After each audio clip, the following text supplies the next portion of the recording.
Hi, welcome to my channel.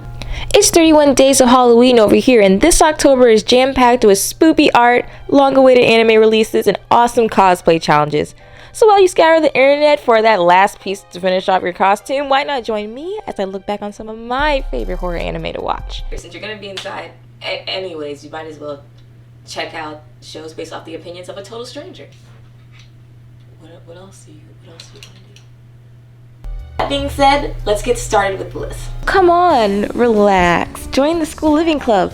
It's the end of the world as we know it, and she doesn't know yet. Alright, well, Yuki Takea may not know, but it's up to the other members to protect themselves as they seek refuge behind the barricades of their school, ration their supplies, and keep Yuki from descending any further into madness.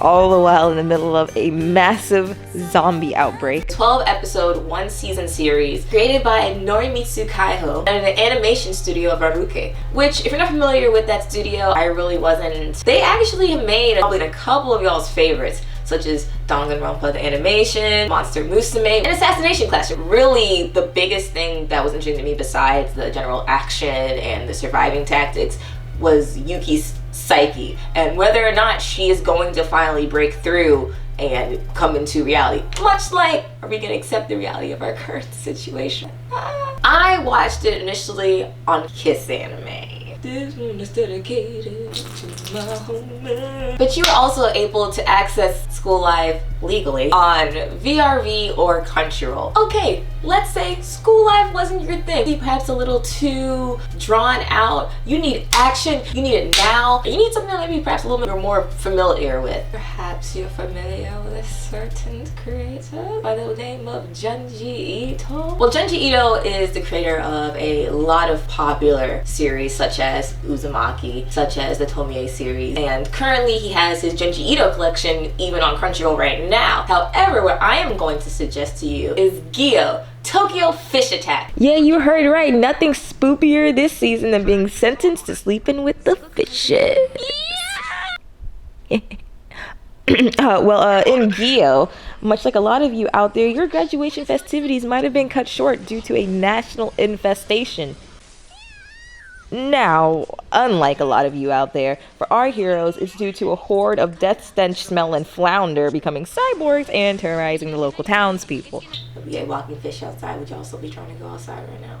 We can't go to no freaking cons right now. Maybe we should get some walking fish. Release them. Chop chop. I saw this on a whim randomly like a couple years ago. It's fairly short. If you're familiar with his one-shots and how crazy they can get, it's going to be less surprising, especially since Gyo's been out in manga form for years. And maybe you just didn't know it had an anime adaptation. The studio that worked with Junji Ito on Tokyo Fish Attack is actually Studio Ufotable, which has worked on an abundance of noteworthy anime, such as Fate Stay Night, Unlimited Blade Work, most recent popular one, Kimetsu no Yaiba, or Demon Slayer. So if working with Junji Ito and working on Demon Slayer is enough to you, you get nothing. You lose. It's all there, black and white, clear as crystal. Good day, sir. The only place I know you can watch Gyo Tokyo Fish Attack currently is Crunchyroll. I'm sure you can rent it somewhere on Amazon. Go pay for a membership on Crunchyroll. This is not sponsored. Hi, Crunchyroll. Okay, whoa. Okay, you told me to watch Gyo. I know I said School Live was a little too drawn out. That was a bit much for me. Perhaps you can reel it back in. Okay, reel it back. Still horrifying, still spooky, but something I can like not have shoved down my face and be assaulted by watching stinky murderous fish. And make it more accessible. I don't have money in this middle of pandemic to be spending on Crunchyroll membership. Okay, I hear you. There are pretty good horror themed animes you can watch on Netflix. Parasite, the Maxim, actually preys on your fears. Warning, not only is this a psychological horror and a thriller, it is also a body horror anime. I probably should have put that warning on Gyo, to be honest. It is comprised of 24 episodes. The music, the animation, the in-depth look into your soul about what it means to be human. Okay, I'm getting a little ahead of myself. Let's get to the synopsis.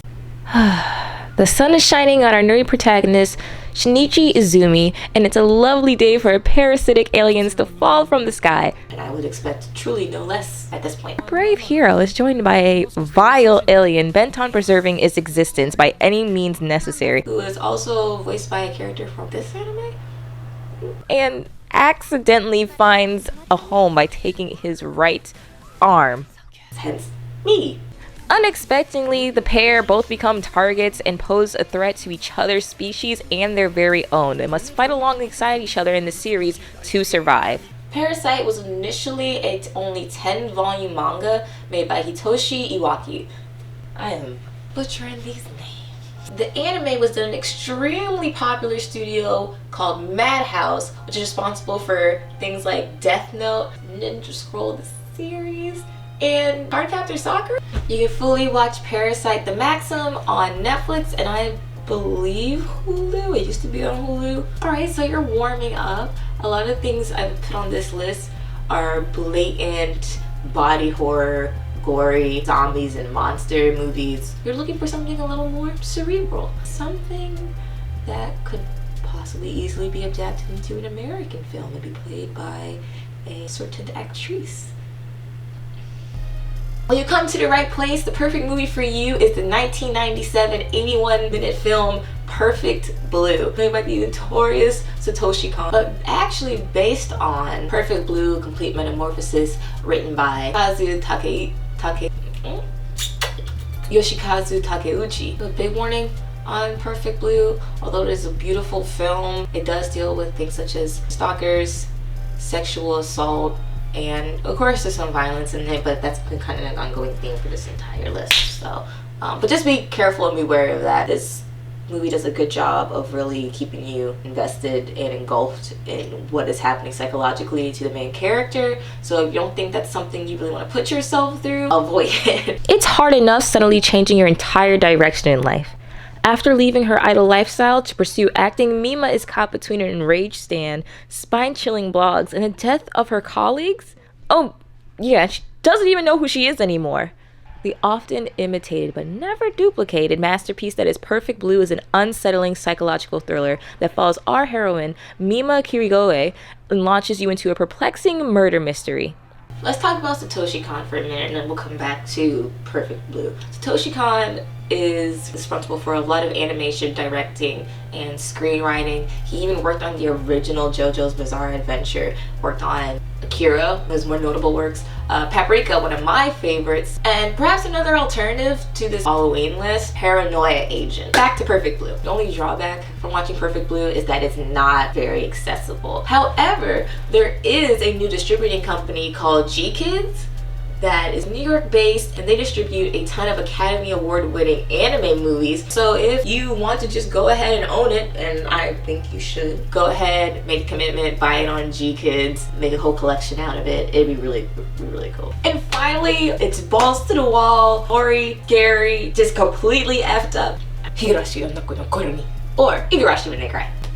Higurashi When They Cry, much like their name, is jam-packed.